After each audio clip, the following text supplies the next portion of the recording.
So thank you for staying late. I really appreciate that you're still here. Either you're here to listen to me or because it's free beer later on. I don't really care. You're here and I'm happy for that. We'll talk about Infosec and compliance in Windows 365. And since I'm here for your sake, and I have a little less time than I prepared for, let's make it as interactive as we can. So please feel free to... Yeah, oh, sorry. I was fascinated by the fact that I had something on my screen and didn't even connect the computer. There. Yep. It would have been fun if I started just doing everything and then figured out that I was actually never connected.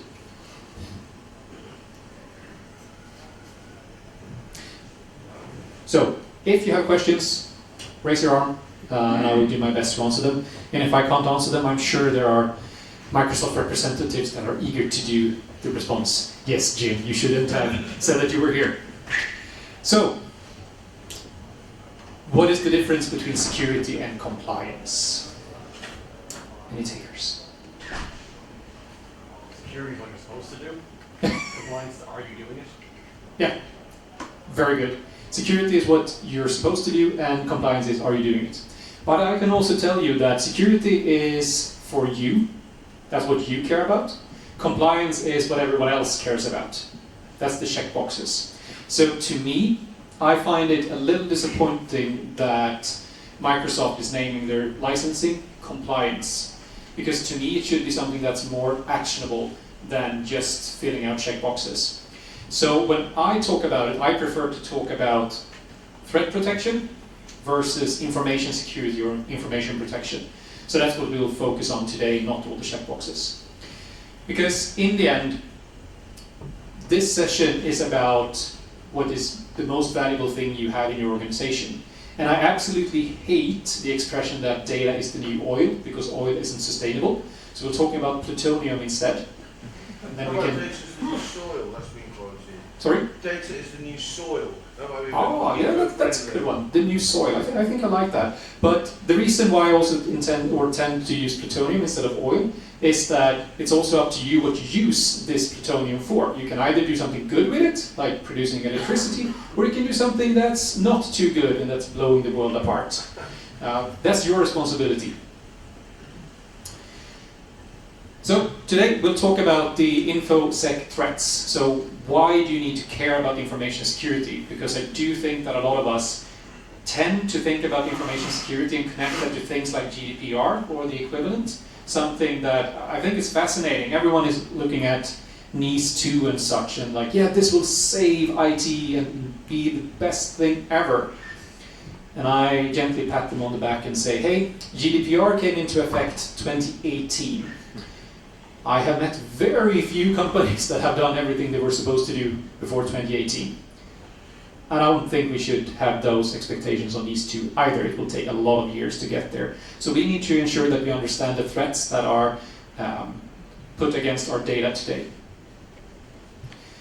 We hopefully have time to do a lot of demos. If we don't have time to do that, we can do it later on, or you can reach out to me and I'm happy to show you the demos I intended to show. And we also need to think about strategy. That's what I said in my previous session, that if we spend more time in actually thinking about a challenge, we are more likely to be able to solve it in less time. And I'm a big fan about if we think through what we're trying to protect and then implement the appropriate measures, we'll probably be more successful than if we go out on the market and buy everything we can, often 4 different things of the same kind, and try to implement it. It doesn't work like that. You will be given a deeper understanding of information security, especially around Windows 365. The technical components, so to say, because I will dive into the various different ways that you protect your data and explain why we need all of them, or at least many of them, to be secure from the different threats that we're facing today. And how this strategy really gets a new level with Windows 365. But just as Microsoft just invented the thin client, Windows 365 isn't really adding anything new that any other EUC solution in terms of information security haven't introduced previous. But I do think, just as with the link, that what Windows 365, and I think a lot of the speakers today have alluded to the same thing, Windows 365 gives more people than ever before access to EUC solutions without needing to be experts in the area, and that is something that I think is great. For the ones that didn't listen previously, my name is Simon. I live in Sweden. I'm a newly appointed governance lead at Advania Knowledge Factory. Dual MVP, both within security, which is Intune, as well as within Windows and Devices, and that's AVD. Also newly awarded Nerdy Valued Professional, certified trainer. The biggest compliment I've ever received in my career is that people consider me an IT artist. Yeah, that's something we all are, because we all want to go to our jobs and create something beautiful. We just happen to do it with code or infrastructure or anything else that's IT related. So we all are artists. We have a craft, which is to make IT beautiful. You can follow me wherever you like to. Listen to my podcast if you so desire. And like I said, if you have any questions, just raise your hand. So we have two main ways that we lose access to our data. One is the attacks that happen, and the other are the oops moments where we all have done things that we shouldn't have done. How many of you have, by mistake, sent an email to the wrong person? Yeah, most of us. I actually have a customer who had the same name as my former president of the company. And I've had salespeople sending emails, and especially meeting invites to the wrong person. And when the manager of the company asked you, why am I supposed to be in the middle of absolute nowhere in Sweden for a meeting that I had no clue about? Well, then you know that you've done an oops. So, you actually get a choice here. Should we start with the oops path or the attack path? Oops. Oops? So how many would like us to start with the oops moments and how to protect against them?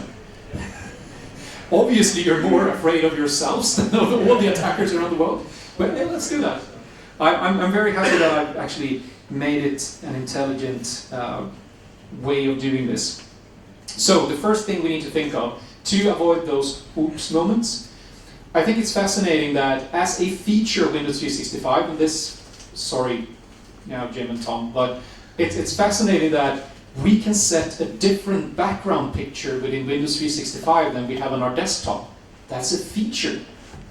I find that fascinating because apparently there was a hard time for users understanding where they were. Are we in our cloud PC or in our physical PC? I get that. But to announce that as a feature, that's fascinating. But when we work within our cloud PC, we usually do that because we want to ensure that our data remain within the cloud where we have deployed it. And we must ensure that the data doesn't exfiltrate unknowingly or by mistake to our desktop. This is where we have session control as an example.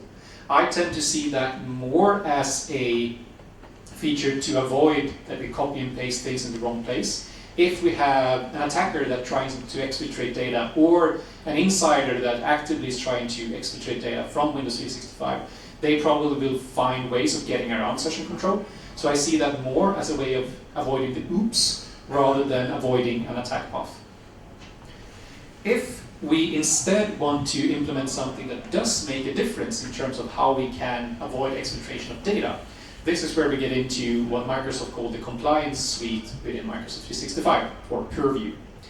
One of the features that I see is underused or underutilized for the customers that have these licenses are endpoint DLP, which works great for Windows 365 as well.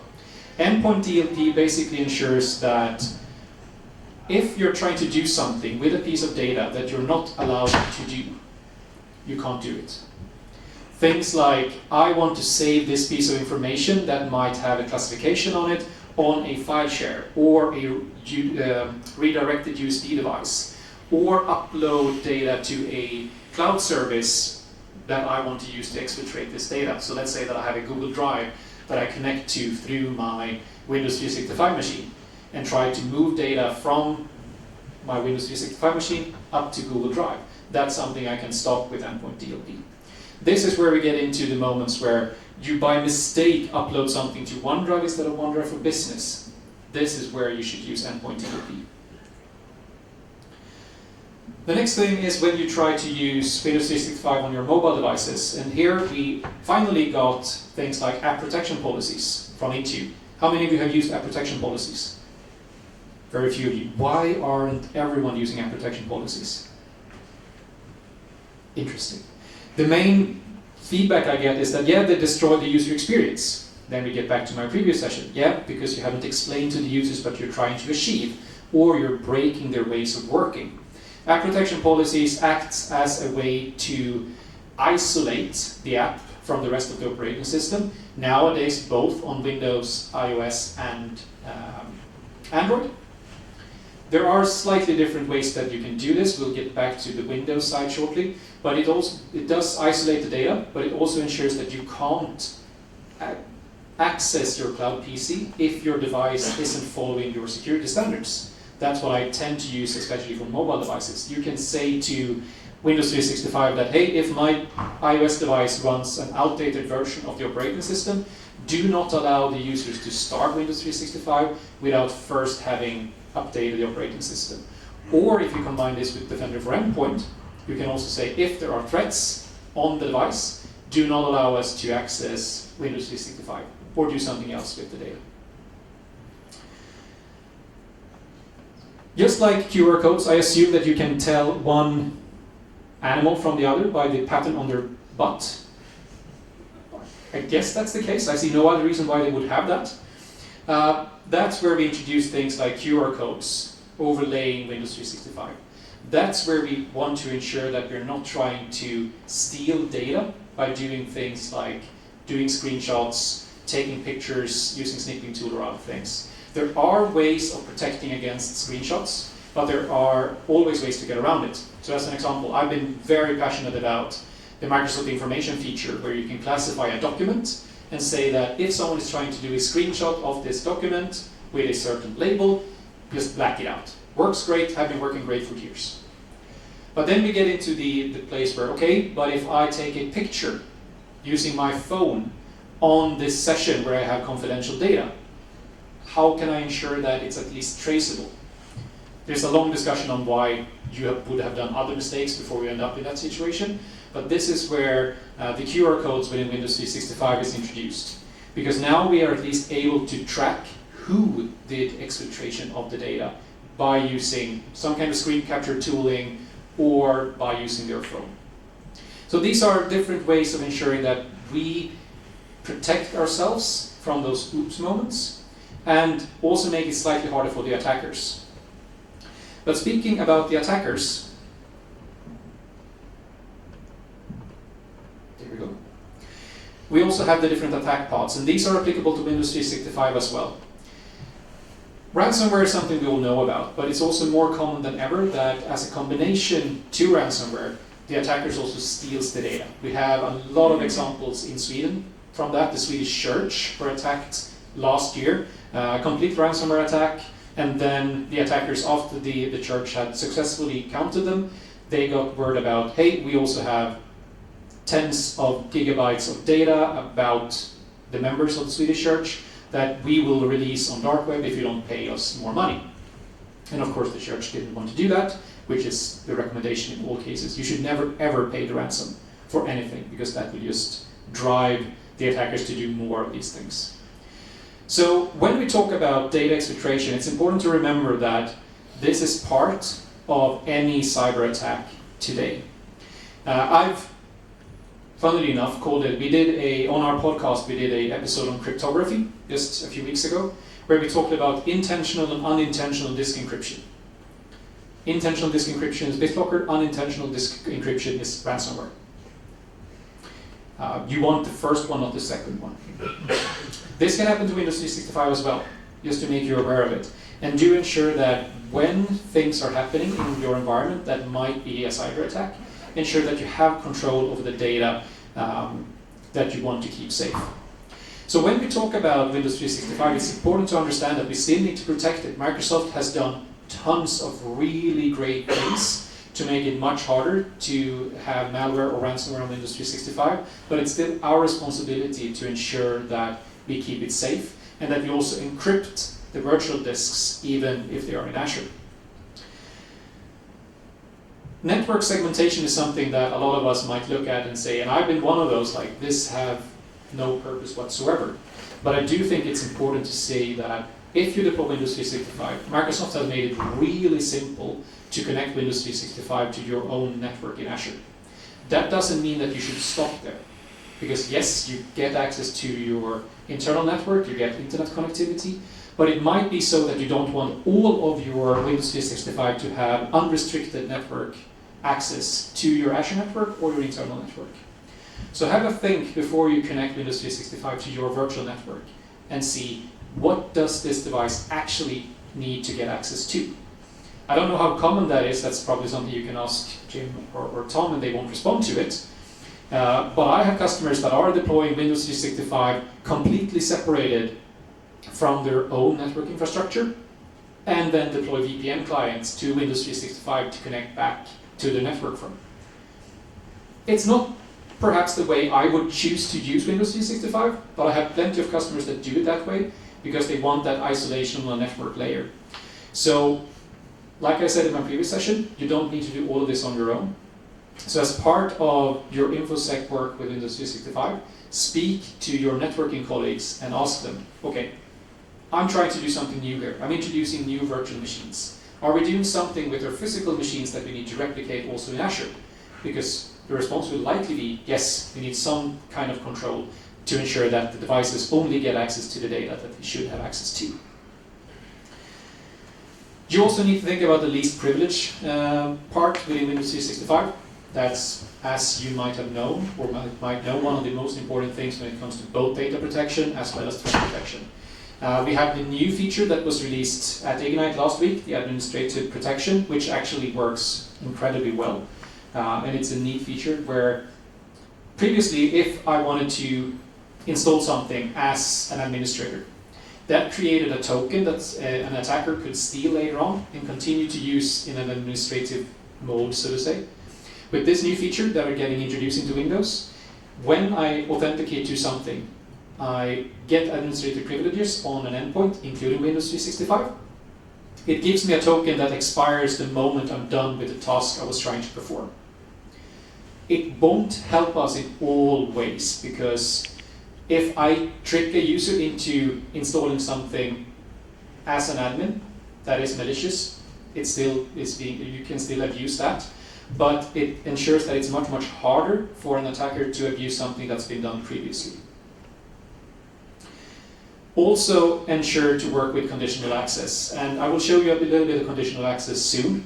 But conditional access, if you compare that, and we'll be going through the different layers of protection, conditional access ensures that we do our best to say that whoever is trying to connect to Windows 365 is likely the user that should do it, and not someone that has stolen a device or stolen credentials.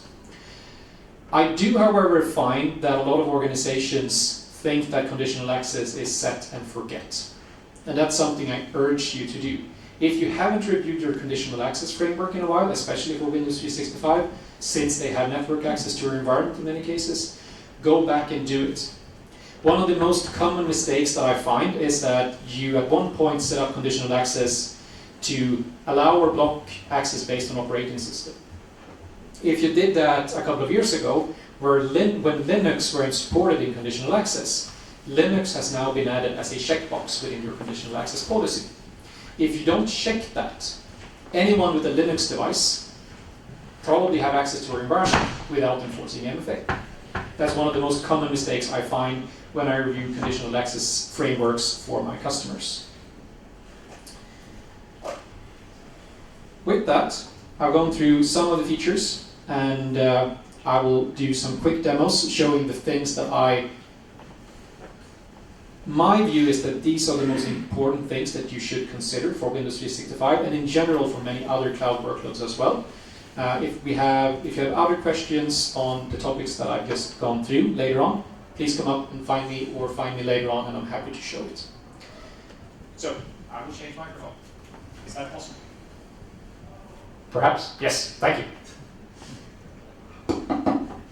While I set this up, can we give the AD crew a round of applause because I think they've been fantastic today?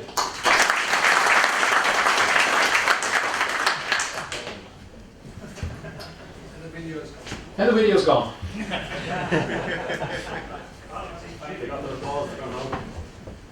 Let's see. What? It's gone dark. It's 5 o'clock. What happened? Cast it. Yeah? Just got encrypted. No. Why did that disappear? Bad user experience. Somebody just learned from bad numbers. Now, we have a lion on my screens at least.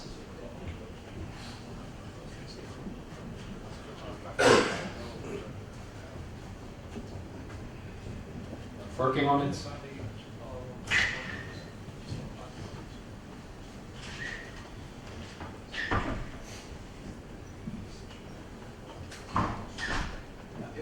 Hey! Good. So, I'm of course doing all this from Windows 365. That, if we just start there.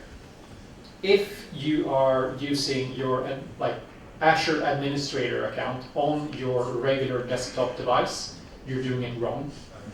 You should always separate the devices where you use your administrative accounts from your user accounts. That's my main use case for my Windows 365 machine. I do all of my administration in my own tenant from Windows 365. All my demos is always done on Windows 365. It works as a privileged access workstation. That is something I encourage you to do. It will help you immensely if someone gets access to your network. So, where to start? Oh. Someone in this room claimed that Intune is slow earlier today. Yeah. Thank you, Neil. That only means that you're doing it wrong. I've been working with Intune since the early days of Intune, when it was utter crap. Nowadays, if you do it right, it's actually pretty fast. So let's take an example. In my case, I have my Cloud PC configuration here. And in these configurations, I've added a couple of the settings that I just described previously. One of those things are that we can control the redirection of devices. So up here, if we start, oh, that didn't go according to plan. Let's see. No. Does some kind of redirection, sorry for that. Up here, we have restrict clipboard transfer. And what we're caring about here is mainly we don't want data to get pasted or cut from my cloud PC and pasted on my physical device. These are things that we can do within the protocol. For you that have worked with RDP previously, it works the same way. Something that I, of course, encourage you to do, but in many cases, I have no problem in allowing data from my physical client to my virtual client, but there can, of course, be different settings where you don't want to allow that either. We also have the QR code.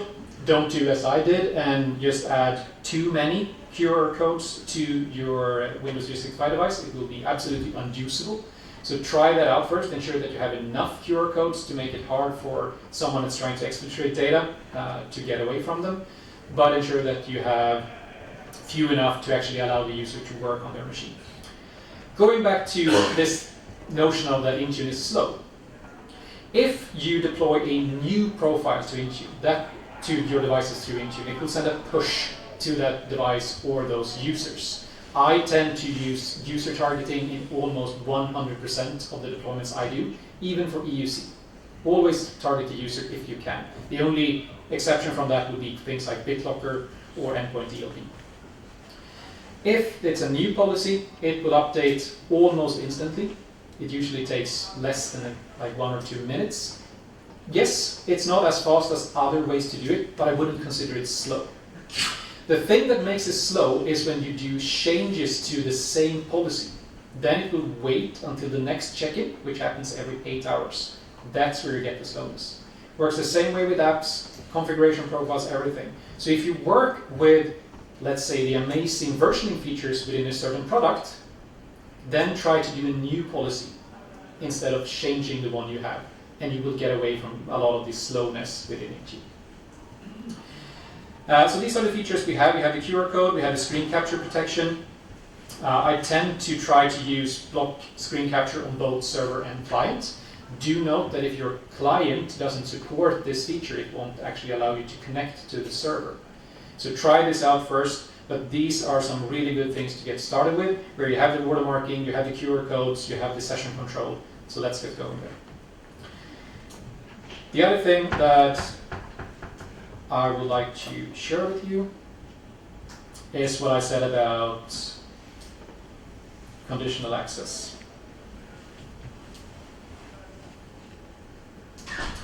I still need questions for this one because I'm not bringing it home, and worst case, Jim will get it.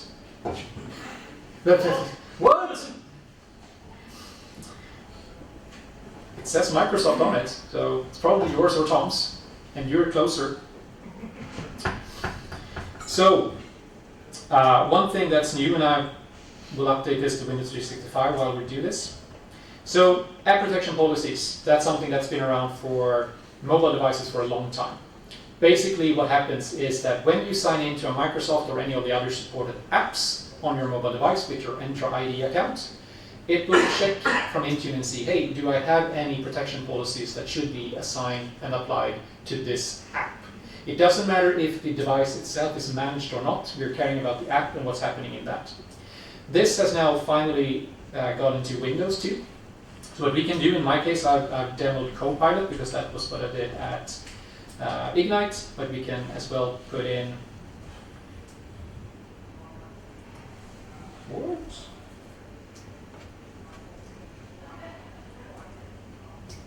Windows 365 here. And say that to allow the connection to Windows 365, we require an app protection policy. When we set this conditional access rule, it will actually force Windows 365 to open in the browser, or we can, in this case, I've assigned it so that it only affects the browser. If I try to connect to Windows 365 through my browser, it will force me to sign in with an account within Edge. And if I do that, I can add an additional layer of copy and paste protection to it, as an example. I can also enforce so that it doesn't load at all if my device might have a threat that's discovered by Defender for Endpoint. This adds an additional layer of protection to my Windows 365 deployment, where we combine Edge, conditional access, Microsoft Intune, Entra ID protection, all of these things, including Defender for Endpoint, to ensure that only the person that should be allowed to connect to Windows 365 and the data that I can access through it actually have the ability to do so. Since it's now 2 minutes before beer, that's an official way of counting time outside of UK. It's the metric system, you know. 2 minutes before beer. We'll head straight to the summary instead. Not quite so, just a bit of round table. Sorry? A bit of round table. Yeah, the round table, sorry. I've now tricked everyone into believing that there's beer. Oh no, don't add that to my feedback forms later on. Already fed it in. Oh no! Ensure to balance security with user experience and try it out. Understand the risks, look at it from many different angles, and ensure that you protect against both insider threats as well as external threats. Ensure to build that long-lasting core around your security and keep it up to date. If you haven't been reviewing your conditional access policies in the last month, do go and do it. Do that on a monthly basis, because when a Microsoft adds things to it, it doesn't automatically update. And I think we all should be glad for that, because if they did, things might start to break for us. I've given you a little bit more understanding on how these different things work together. So where we have the Defender ecosystem, the Purview ecosystem, we have Intune, we have Entra, and we have Windows 365. The technical aspects of that, and I'm more than happy to dive deeper into it, but ensure that your strategy for Windows 365 includes information protection as well. We are aiming at this. This is Himeji Castle in Japan. It's one of my, there's a Lego set of this, which is fantastic. This is a very good way of explaining zero trust to users, because originally this castle had 84 different gates from start to the inner core where they had all of their data, obviously. Nowadays it's only 21, but it's built to trick any attacker into dead ends, into different horrible traps and so on, and an attacker needed to pass 84 different gates to get in. And not everyone within the castle even knew how to get from start to beginning as a maze. This is what we're trying to create within our IT infrastructure, but do ensure that your users have a fast pass from start to finish, as long as they do a strong authentication, follow all of your requirements, and have access to only the data that they should have access to. And with that, if you have any questions, catch me later on. I will be here until tomorrow morning, and you can reach me on all of these different channels and ways of communication. We still have this. We can save it for the panel, I guess, and someone can ask a good question. Otherwise, Jim will go home with a brand new Microsoft Tumbler. Thank you so much, everyone, for being here. It's an amazing event, and I'm very fortunate to be invited back here again. So thank you so much for listening, and enjoy the rest of the day.